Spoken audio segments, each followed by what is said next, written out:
नमस्कार, स्वागत है आप सभी का। मैं हूं आपके साथ सपना नौवार। शुरुआत करते हैं बुलेटिन की बड़ी खबर से। बिहार चुनाव के लिए पहले चरण का प्रचार खत्म। 101 सीटों पर थमा चुनावी अभियान। पहले चरण के लिए 6 नवंबर को मतदान होगा। सुबह 7 बजे से शाम 6 बजे तक वोटिंग होगी। बिहार चुनाव के पहले चरण का प्रचार आज समाप्त हो गया है।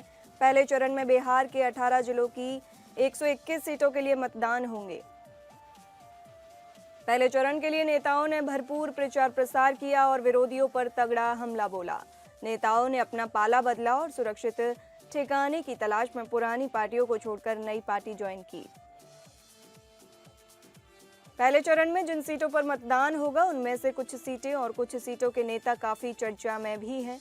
इनमें से वो सीटें ज्यादा चर्चा में हैं जहां से पार्टियों के बड़े नेता और बड़े चेहरे चुनाव लड़ रहे हैं। चर्चित सीटों में अलीनगर, मोकामा, लखीसराय, राघोपुर, तारापुर और सराय रंजन सहित कुछ अन्य सीटें भी हैं। इनके कुछ प्रमंडलों की सीटें भी काफी ज्यादा चर्चा में हैं। इनमें दरभंगा प्रमंडल की भी सीटें हैं। बीते 2020 विधानसभा चुनाव में दरभंगा की 10 सीटों में से 9 सीटें एनडीए ने जीती थीं। इसी तरह समस्तीपुर की सरायरंजन सीट पर कड़ा मुकाबला है। इसके अलावा उजियारपुर, मुंगेर, नालंदा और कोसी इलाके की सीटें भी चर्चा में हैं। बिहार चुनाव के पहले चरण के लिए 6 नवंबर को मतदान होगा। सुबह 7 बजे से शाम 6 बजे तक वोटिंग होगी।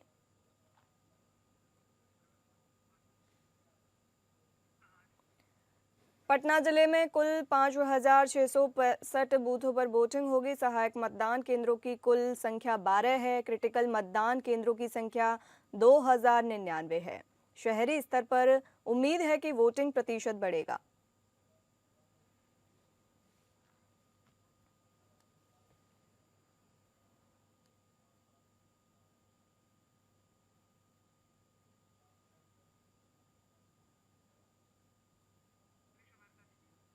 तमाम जानकारी के साथ मोहम्मद दानिश हमारे साथ जुड़े हुए हैं। आपसे जानेंगे कितनी उम्मीद है इस चरण में वोटिंग प्रतिशत बढ़ेगा, मतलब कौन सी सीट सबसे चर्चित सीट कौन कौन सी है?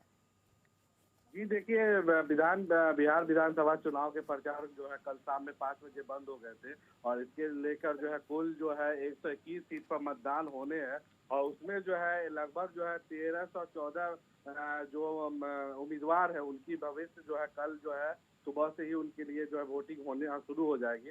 इसमें जो है सबसे अहम सीट जो माना जा रहा है वो अलीनगर विधानसभा क्षेत्र जो दरभंगा में पड़ता है, क्योंकि उसमें जो है मैत्री ठाकुर जो कैंडिडेट आई है वो कहीं ना कहीं बीजेपी से पहले नहीं थी, उनको ज्वाइन करके लाया गया और वो चर्चित सीट बना हुआ है। लगातार जो है महागठबंधन के नेता हो या एनडीए के नेता हो अपने सभा से जो है लोगों को अपील की है कि ज्यादा से ज्यादा लोग जो है उनके पक्ष में वोट करें।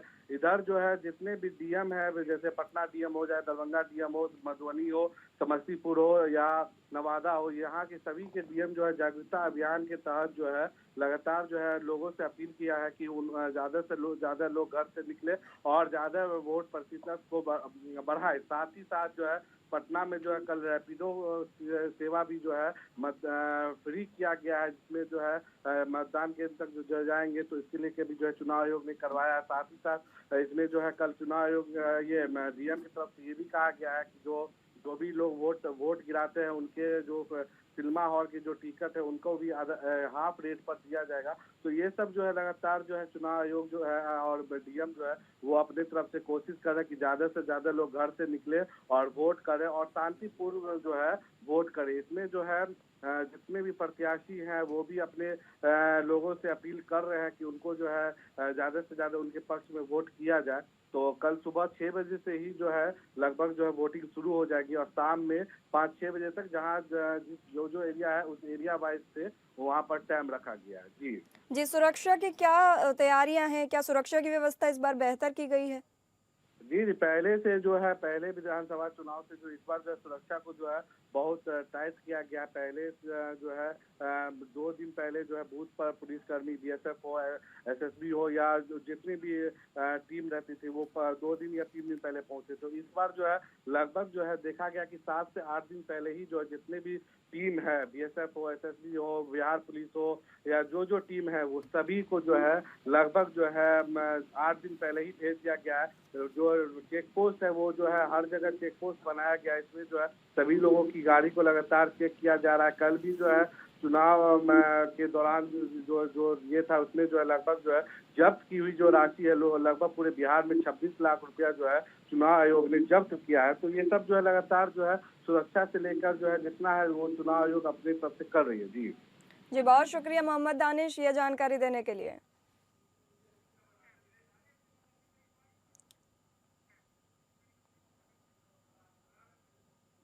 और अगली बड़ी खबर, आज से शुरू होगा उत्तराखंडी प्रवासी सम्मेलन। मुख्यमंत्री पुष्कर सिंह धामी करेंगे सम्मेलन में प्रतिभाग। सम्मेलन में देश विदेश से आए प्रवासी उत्तराखंडी होंगे शामिल। प्रदेश के विकास में प्रवासियों की भूमिका पर होगी चर्चा। कार्यक्रम नित्यानंद ऑडिटोरियम दून विश्वविद्यालय में आयोजित होगा। आपको बता दें, आज से प्रवासी उत्तराखंडी सम्मेलन शुरू होगा, जिसमें मुख्यमंत्री पुष्कर सिंह धामी भी प्रतिभाग करेंगे। सम्मेलन में देश विदेश से आए प्रवासी उत्तराखंडी शामिल होंगे। प्रदेश के विकास में प्रवासियों की भूमिका पर चर्चा होगी। कार्यक्रम नित्यानंद ऑडिटोरियम दून विश्वविद्यालय में आयोजित होगा। आयोजित किया जा रहा है कार्यक्रम नित्यानंद ऑडिटोरियम में प्रदेश के विकास में प्रवासियों की भूमिका पर चर्चा होगी।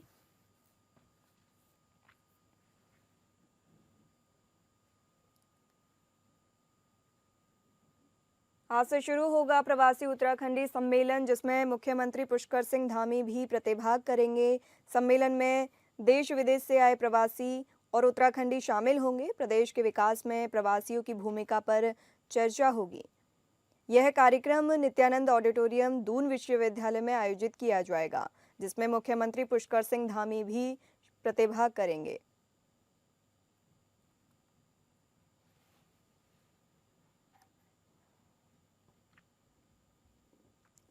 प्रदेश के विकास में प्रवासियों की क्या भूमिका है, इस पर चर्चा होगी। सम्मेलन में देश विदेश से आए प्रवासी उत्तराखंडी इसमें शामिल होंगे। मुख्यमंत्री पुष्कर सिंह धामी भी सम्मेलन में प्रतिभाग करेंगे। आज से शुरू होगा प्रवासी उत्तराखंडी सम्मेलन। यह कार्यक्रम नित्यानंद ऑडिटोरियम दून विश्वविद्यालय में आयोजित होगा,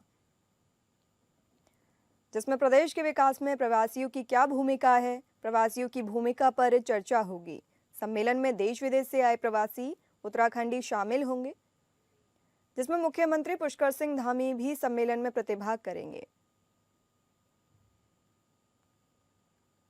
बताते चलें आपको, आज से प्रवासी उत्तराखंडी सम्मेलन शुरू होगा, जिसमें मुख्यमंत्री पुष्कर सिंह धामी सम्मेलन में प्रतिभाग करेंगे। सम्मेलन में देश विदेश से आए प्रवासी उत्तराखंडी शामिल होंगे और प्रदेश के विकास में प्रवासियों की भूमिका पर विशेष चर्चा होगी। यह कार्यक्रम नित्यानंद ऑडिटोरियम दून विश्वविद्यालय में आयोजित किया जाएगा।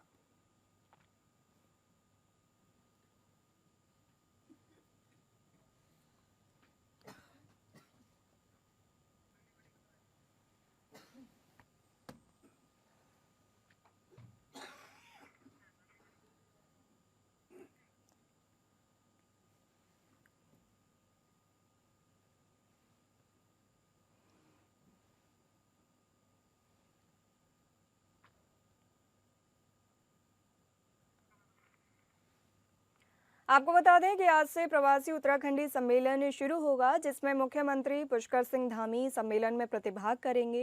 प्रदेश के विकास में प्रवासियों की भूमिका पर चर्चा होगी। सम्मेलन में देश विदेश से आए प्रवासी उत्तराखंडी इसमें शामिल होंगे और प्रदेश के विकास में प्रवासियों की क्या भूमिका है, इस पर चर्चा होगी।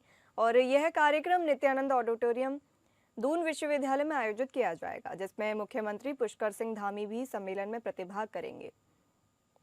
सम्मेलन में देश विदेश से आए प्रवासी उत्तराखंडी इसमें शामिल होंगे। प्रदेश के विकास में प्रवासियों की क्या भूमिका है, इस पर विशेष चर्चा होगी।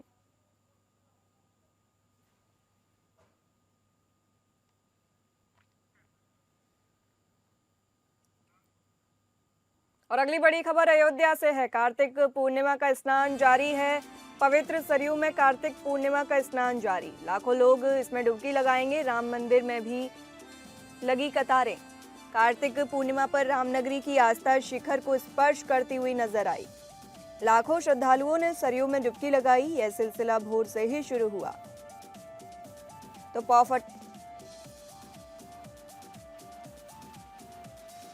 सरयू के स्नान घाट से प्रमुख मंदिरों की ओर जाने वाले मार्ग श्रद्धालुओं से पटे हुए हैं। 30 अक्टूबर को 14 कोसी परिक्रमा के साथ आरंभ हुए कार्तिक पूर्णिमा मेले के अंतिम पर्व पर स्नान, दान व दर्शन पूजन के लिए पूर्व संध्या से ही श्रद्धालुओं की भीड़ जुटने लगी थी। पूर्णिमा स्नान को तड़के 3 बजे से ही श्रद्धालुओं का रेला सरयू के घाटों पर जुटने लगा। सरयू के समानांतर ही सरयू के घाटों पर आस्था की धारा भी प्रवाहित होती दिखी। कोहरे में अल सुबह सूर्यदेव भले ही देर से चमके, उनसे पहले आस्था का सूर्य जरूर चमक रहा था। सुबह की ठंडक भी श्रद्धालुओं की आस्था को नहीं डिगा पाई।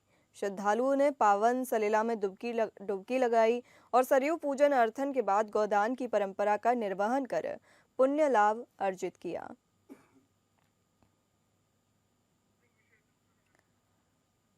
तमाम जानकारी के साथ हमारे विशेष संवाददाता आनंद सिंह हमारे साथ जुड़े हुए हैं। आनंद सिंह, श्रद्धालुओं में किस तरह का उत्साह देखा जा रहा है? बिल्कुल, देखिए, जो हमारी संस्कृति है, जो भारतीय संस्कृति है, उसमें कार्तिक पूर्णिमा का न सिर्फ धार्मिक बल्कि आध्यात्मिक महत्व भी है। और यही वजह है कि बड़ी संख्या में श्रद्धालु स्नान के लिए घरों से निकले हैं। जी, आप ये कह सकते हैं कि साल के जो 12 महीने होते हैं उनमें कार्तिक मास सबसे आध्यात्मिक और जो शारीरिक ऊर्जा संचयन का सबके लिए सबसे बेस्ट यानी सबसे सर्वश्रेष्ठ माना गया है। और यही वो मौका है जब हम देवों की दीपावली में भी शामिल होने का अवसर देती है, जिसे हम देव दीपावली के नाम से जानते हैं। आज बनारस में देव दीपावली की भी आपको देखने को मिलेगी। तो आप ये कह सकती हैं कि कार्तिक पूर्णिमा धार्मिक आध्यात्मिक महत्व का ये हमारा हिंदू धर्म में विशेष तौर पर माना जाता है। और इसको देखते हुए जो तट है, चाहे वो जो देश की पवित्र नदियां हैं, उसमें लाखों की संख्या में, आप कह सकते हैं कि करोड़ों की संख्या में श्रद्धालु डुबकी लगा रहे हैं। जी, बहुत शुक्रिया ये जानकारी देने के लिए। वाराणसी से बड़ी खबर है। वाराणसी में आज दिखेगा देवलोक सा नजारा, घाटों पर जगमगाएंगे 25 लाख दीप। देव दीपावली पर काशी घाटों पर जगमगाएंगे 25 लाख दीप। सीएम योगी देव दिवाली महोत्सव में होंगे शामिल।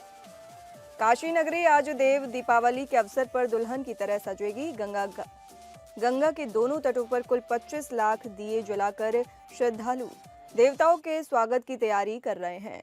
गंगा पार के किनारे पर भी लगभग 3 लाख दीपों से अलौकिक दृश्य तैयार किया जाएगा। वाराणसी के देव दीपावली महोत्सव में यूपी के सीएम योगी आदित्यनाथ शामिल होंगे और नमो घाट पर देव दीपावली का पहला दीप जलाएंगे। बताते चले आपको, काशी नगरी आज देव दीपावली के अवसर पर दुल्हन की तरह सजेगी। गंगा के दोनों तटों पर कुल 25 लाख दिए जलाकर श्रद्धालु देवताओं के स्वागत की तैयारी कर रहे हैं। गंगा पार के किनारे पर भी लगभग 3 लाख दीपों से अलौकिक दृश्य तैयार किया जाएगा। वाराणसी के देव दिवाली महोत्सव में यूपी के सीएम योगी आदित्यनाथ भी शामिल होंगे और नमो घाट पर देव दीपावली का पहला दीप जलाएंगे। घाटों पर 25 लाख दीप जलाए जाएंगे। काशी के घाटों पर 25 लाख दीप जगमगाएंगे।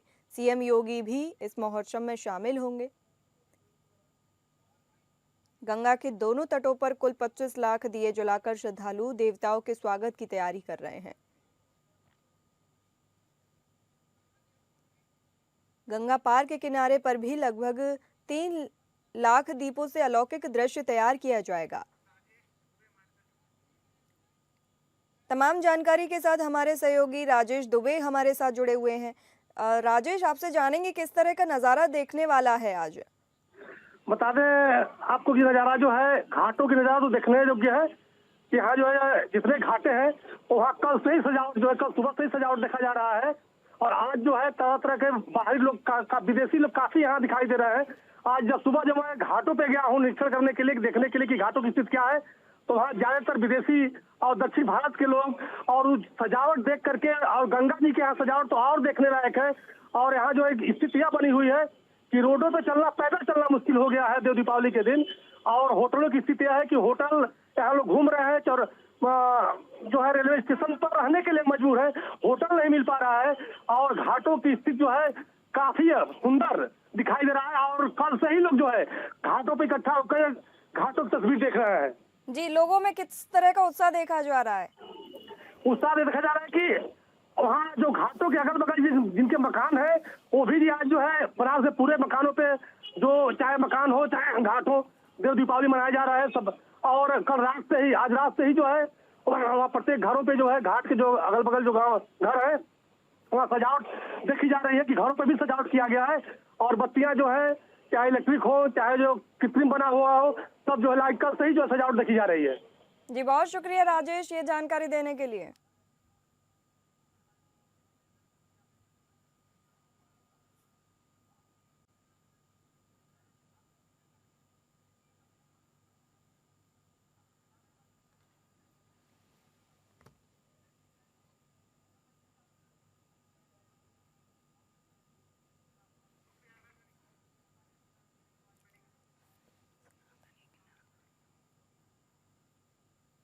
और अगली बड़ी खबर प्रयागराज से है। सनातनी अखाड़े का हुआ गठन। किन्नर अखाड़े से बगावत करके कौशल्यानंद गिरी ने बनाया अखाड़ा। कौशल्यानंद का आचार्य महामंडलेश्वर के पद पर पट्टाभिषेक किया गया। विधिवत वैदिक मंत्रोच्चार के साथ पट्टाभिषेक किया गया। देश भर से किन्नर समुदाय के लोग इसमें शामिल हुए। किन्नर अखाड़े के गठन के 10 साल बाद उससे अलग होकर सनातनी किन्नर अखाड़े का आज संगम नगरी प्रयागराज में विधिवत गठन हो गया। किन्नर अखाड़े की महामंडलेश्वर और प्रदेश अध्यक्ष स्वामी कौशल्यानंद गिरी उर्फ टीना मां ने सनातनी किन्नर अखाड़े का गठन किया है। गठन से पहले गठन किन्नर अखाड़े की महामंडलेश्वर कौशल्यानंद गिरी अपने शिष्यों के साथ संगम तट पर पहुंची, जहां पर उन्होंने त्रिवेणी में स्नान किया और वैदिक मंत्रोच्चार के साथ उनका अभिषेक कराया गया। इसके बाद बेरहना स्थित दुर्गा पूजा पार्क में वैदिक ब्राह्मण ने मंत्रोच्चार के साथ विधि विधान से आचार्य महामंडलेश्वर के पद पर पट्टाभिषेक संपन्न कराया। पट्टाभिषेक के बाद स्वामी कौशल्यानंद गिरी अब सनातनी किन्नर अखाड़े की आचार्य महामंडलेश्वर बन गई हैं। इस मौके पर काशी से आए डमरू वादकों ने डमरू बजाकर आरती कराई, जिससे पूरा माहौल भक्तिमय हो गया।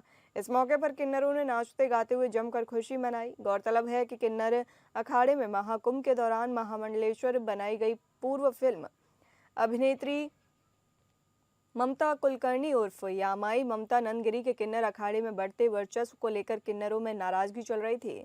इसके बाद गोरखपुर में ममता कुलकर्णी के अंडरवर्ल्ड डॉन दाऊद इब्राहिम को लेकर दिए गए बयान ने आग में घी का काम किया। ममता कुलकर्णी को लेकर किन्नर अखाड़े में विवाद कितना बढ़ गया है। किन्नर अखाड़े में दो फाड़ हो गया है। सनातनी किन्नर अखाड़ा का गठन करने के बाद कौशल्यानंद गिरी उर्फ टीना मां ने सनातन को मजबूत करने और आगे बढ़ने का संकल्प दोहराया है। तमाम जानकारी के साथ हमारे संवाददाता आलोक सिंह हमारे साथ जुड़े हैं। आलोक सिंह, सनातनी किन्नर अखाड़े का गठन हुआ है, लोगों की क्या प्रतिक्रियाएं आ रही हैं? देखिए, किन्नर अखाड़े में दो फाड़ हो गया है। किन्नर अखाड़ा बना है, कौशल्यानंद गिरी इसकी आचार्य महामंडलेश्वर बनाई गई हैं और ये पूरा जो विवाद था ममता कुलकर्णी को लेकर शुरू हुआ है, जो पूर्व अभिनेत्री हैं। इन्होंने जब ये शामिल हुई थी तभी से लेकर किन्नर अखाड़े में विवाद शुरू हो गया था कि ममता कुलकर्णी ने ऐसे धर्म के क्षेत्र में कोई ऐसा कार्य नहीं किया है जिससे उनको महामंडलेश्वर तो अध्ययन किया है जो कि महामंडलेश्वर के पद को बढ़ाता हो और धर्म के प्रचार प्रसार के लिए जरूरी हो। इसके बाद ममता कुलकर्णी ने दाऊद इब्राहिम को लेकर एक बयान दे दिया जिसने आग में घी का काम किया और अंततः सनातनी किन्नर अखाड़ा नाम से एक नया अखाड़ा बन गया है। तो इसकी कौशल्यानंद गिरी इसकी आचार्य महामंडलेश्वर है, जबकि दूसरा जो किन्नर अखाड़ा है उसकी लक्ष्मी नारायण जी उसकी आचार्य महामंडलेश्वर है। तो अब किन्नर अखाड़ा दो अलग अलग भागों में विभाजित हो गया है और ये पूरा जो विभाजन हुआ है इसके पीछे जो कारण मानने जा रहे हैं वो ममता कुलकर्णी का बयान और ममता कुलकर्णी का किन्नर अखाड़े में शामिल होना बताया जा रहा है। जी बहुत शुक्रिया आलोक सिंह यह जानकारी देने के लिए।